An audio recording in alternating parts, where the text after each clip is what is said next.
Beauty Gold vous présente le journal.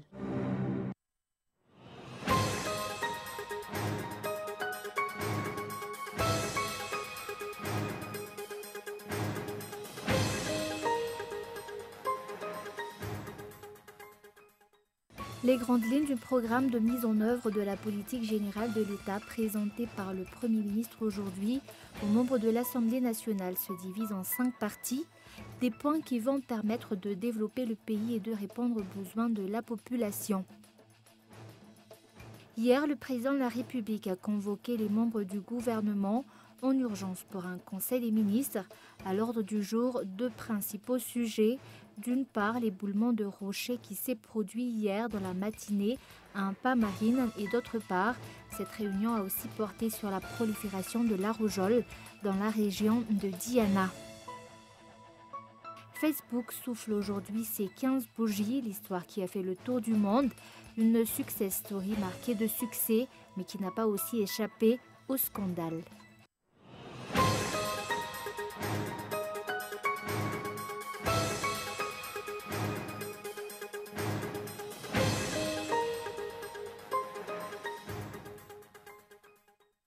Lundi 4 février 2019, bonsoir à tous et bienvenue dans cette nouvelle édition du journal en version française sur Cool TV.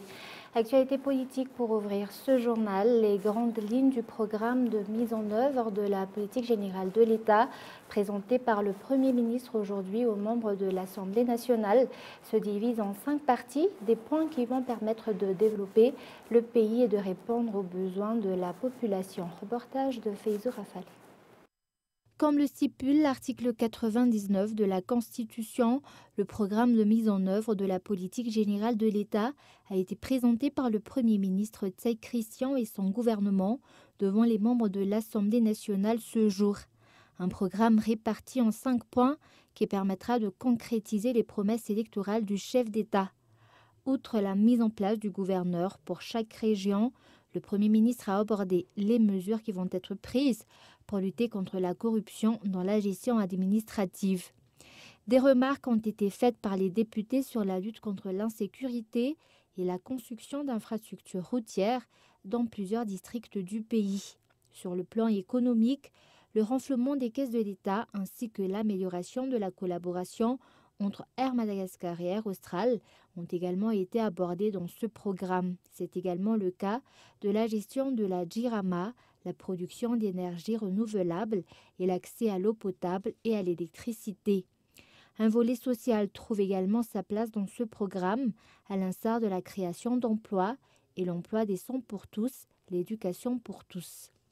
Dans le domaine culturel, la construction de musées et la réhabilitation des patrimoines culturels et historiques figurent parmi les grands axes des actions gouvernementales. Au cours de cette rencontre, les députés ont également soulevé l'accord conclu avec une entreprise chinoise permettant à 300 bateaux chinois d'exploiter les richesses halieutiques de Madagascar pendant 10 ans. Mais également dans l'actualité de ce jour, le mandat des députés actuels prendra fin demain. Il a été décidé que jusqu'à la proclamation des résultats de la prochaine élection législative, le pouvoir de légiférer sera délégué au président de la République. Quelques points mériteraient toutefois d'être revus au cours du prochain mandat des membres de l'Assemblée nationale, selon les explications. Reportage. D'après les termes de l'article 69 de la Constitution, le mandat des députés dure 5 ans et prendra donc fin demain à minuit pour laisser place à une élection législative le 27 mai prochain. De nombreux points ont marqué le mandat 2014-2019 des membres de la Chambre basse selon les explications d'un député. La déchéance et la motion de censure réclamée par les membres de la Chambre basse ont marqué ce mandat. Il en est de même pour l'adoption de la loi portant sur la décentralisation, celle sur les élections ainsi que celle relative aux finances et au budget de l'État. Toutefois, quelques améliorations devraient être apportées au niveau de l'Assemblée nationale, notamment en matière de respect des lois en vigueur, à l'exemple du mandat impératif. Conformément aux termes de l'article 104 de la loi fondamentale, les membres de l'Assemblée ont délégué leur pouvoir de légiférer au président de la République jusqu'à la prochaine législative, lui donnant ainsi les pleins pouvoirs. Il n'y a pas lieu donc à se poser beaucoup de questions et surtout à avoir des craintes ou des doutes par rapport à l'utilisation donc des dispositions de l'article 104 de la Constitution qui autorise la légifération donc par voie d'ordonnance par le président de la République. Pourquoi? Parce que nous savons tous très bien que d'après les dispositions de l'article 84 de la Constitution, le Sénat donc n'a pas le pouvoir de légiférer en l'absence de l'Assemblée nationale. Et nous savons tous aussi que le mandat des députés de Madagascar expire donc le 5 février à minuit, d'où donc l'utilité de cette légifération par voie d'ordonnance. Par ailleurs, il est bien aussi donc de faire connaître au public qu'il y aura toujours un contrôle de conformité à la Constitution. Le pouvoir d'édicter des lois accordées au chef d'État ne s'appliquera pas au-delà du 2 juillet 2019, date prévue pour la publication officielle des résultats de l'élection législative. L'article 95 de la loi fondamentale fixe tous les sujets qui peuvent faire l'objet d'une loi. Le texte devra ensuite être validé par la Haute Cour constitutionnelle pour déterminer si elles sont ou non conformes à la Constitution. Et comme nous l'avons annoncé dans les titres hier, le président de la République a convoqué les membres du gouvernement en urgence pour un conseil des ministres. À l'ordre du jour, de principaux sujets. D'une part, l'éboulement de rochers qui s'est produit hier dans la matinée à Pamarine et qui a fait près de 8 morts et une dizaine de blessés. Il en a été déduit que comme la zone d'Pamarine reste encore une zone à risque élevé, aucune nouvelle construction n'y sera plus admise et les habitants actuels vont devoir être déplacés. Et des mesures pour héberger les actuels sans-abri vont être mises en place. Et d'autre part, cette réunion a aussi porté sur la prolifération de la rougeole dans la région de Diana. Le chef d'État a souligné l'importance des vaccins. Et toujours sur ce sujet, à la suite de ces décisions prises en Conseil des ministres hier sur les zones à risque élevé en matière de glissement de terrain et d'éboulement de rochers situés sur la partie de la colline de Manzakamiadan, des mesures ont été prises de suite par l'État. Des sinistrés ont été déplacés, tandis que le ministère de l'Aménagement du territoire sera en charge de trouver ou les évacuer. Reportage.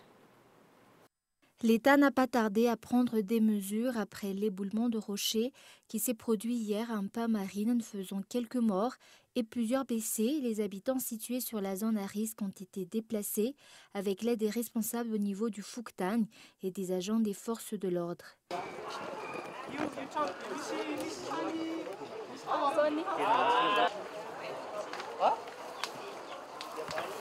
Tout le monde devrait se conformer à l'organisation mise en place pour éviter de nouveaux incidents, d'après les explications. En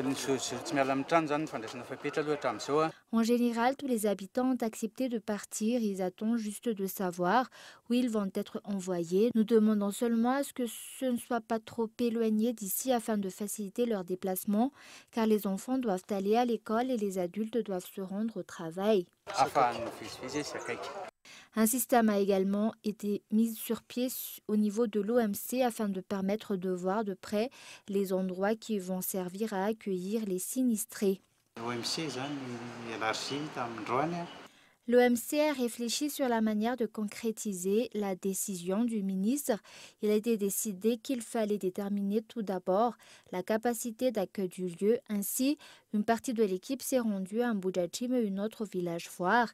L'aménagement du territoire, les communes, la Jirama sont tous concernés. Le plus vite possible, la méthode rapide,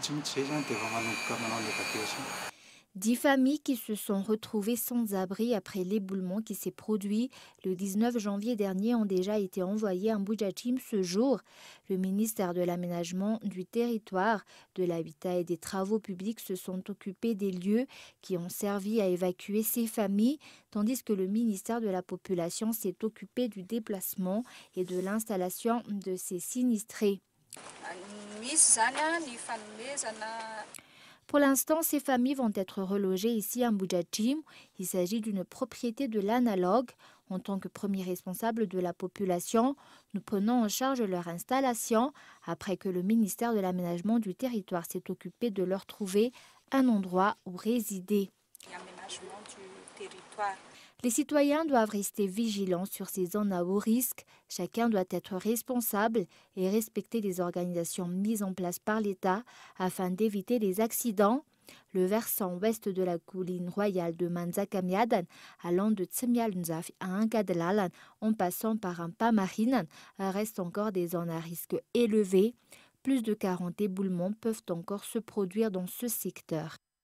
Et avant de passer aux actualités internationales, aujourd'hui, l'Union européenne a offert des matériaux électroniques pour les enfants du centre Akamasu.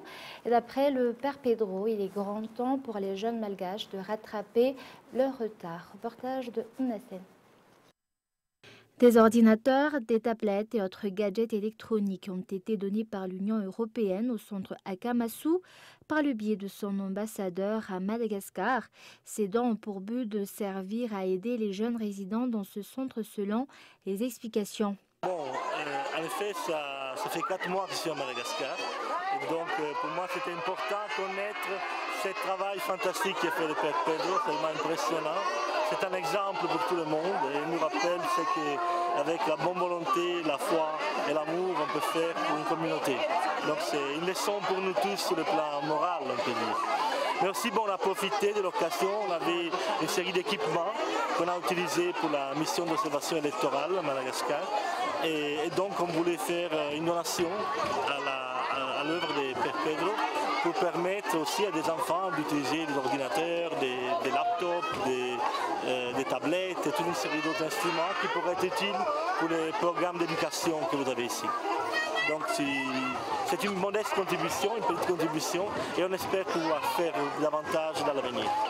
Madagascar a un certain retard en matière de développement psychologique. D'après le Père Pedro, cette donation va permettre aux jeunes du centre de rattraper ce retard. Nous remercions l'Union européenne, surtout le nouvel ambassadeur. Nous avons beaucoup de retard par rapport aux autres pays. D'ailleurs, le nouveau président Andradzuel a reconnu que nous avons un retard à rattraper et c'est bien une première pour un chef d'État. Ces enfants ont besoin de solutions individuelles, adaptées à chacun d'entre eux. Ils ont chacun le droit d'avoir un avenir, d'avoir leur propre affaire, de bénéficier d'une certaine éducation. Près de 14 430 jeunes sont actuellement pris en charge par ce centre. Les jeunes ont besoin d'être épaulés afin de pouvoir s'épanouir et contribuer au développement local. Et place maintenant aux actualités internationales. Facebook souffle aujourd'hui ses 15 bougies. L'histoire qui a fait le tour du monde, une success story marquée de succès mais qui n'a pas aussi échappé au scandale. Reportage de France 24. Qu'il est créé en 2004 par l'étudiant Mark Zuckerberg, Facebook est d'abord réservé à ses camarades d'Harvard. Très vite, le réseau s'élargit. En moins d'un an, il rassemble 1 million d'utilisateurs. Dès 2010, les gros actionnaires affluent avec la banque Goldman Sachs ou Microsoft, séduit par son modèle basé sur la publicité. Le 18 mai 2012, Facebook fait la plus grosse introduction en bourse de l'histoire des valeurs technologiques. Puis l'entreprise s'agrandit et achète Instagram ou encore WhatsApp. Mais le géant de la toile n'échappe pas au scandale. En mars 2018, la presse britannique et américaine révèle que Facebook a laissé Cambridge Analytica, un cabinet d'analyse qui travaille pour la campagne de Donald Trump en 2016, siphonner les données de millions d'utilisateurs sans leur consentement. L'action Facebook s'effondre alors en bourse.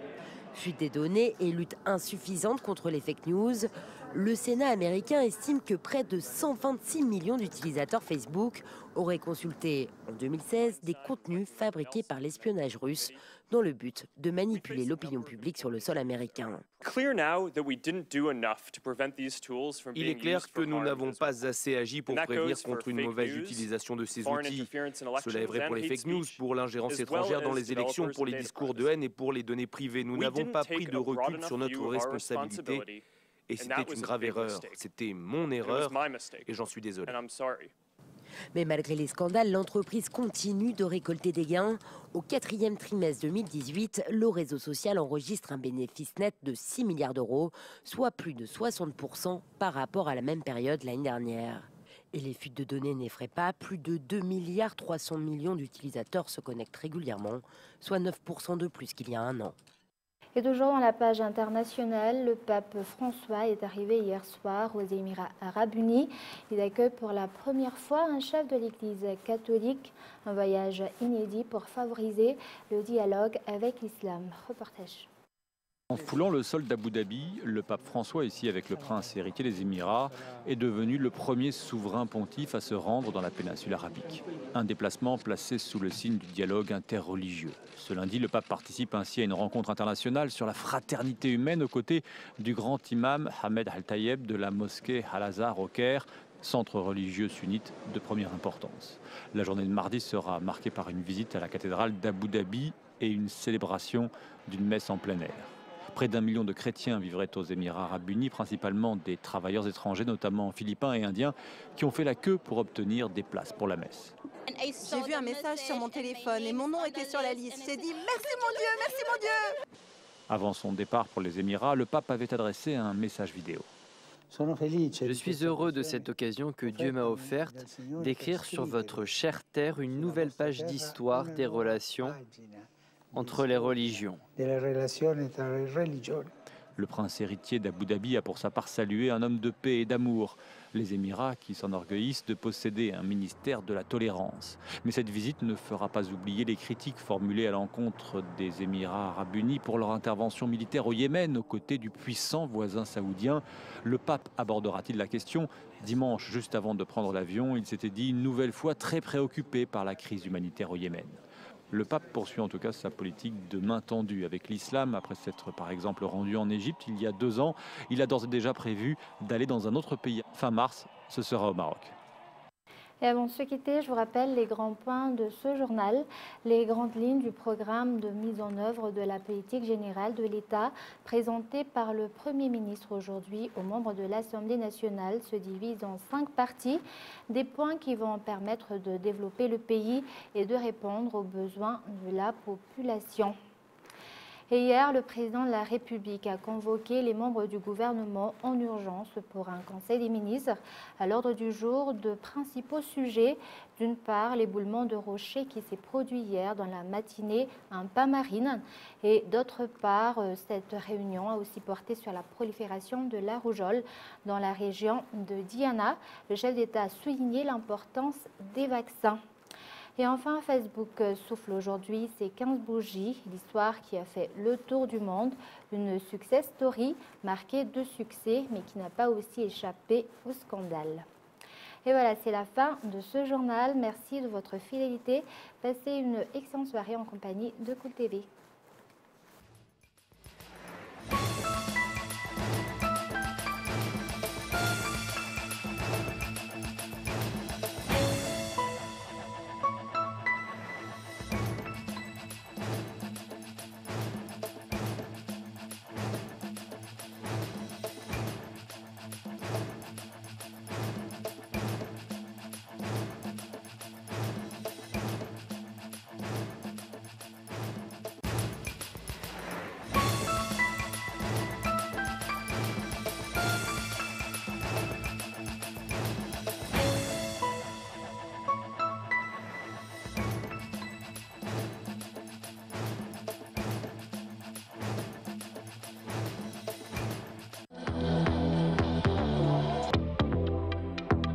Le journal vous a été présenté par Beauty Gold.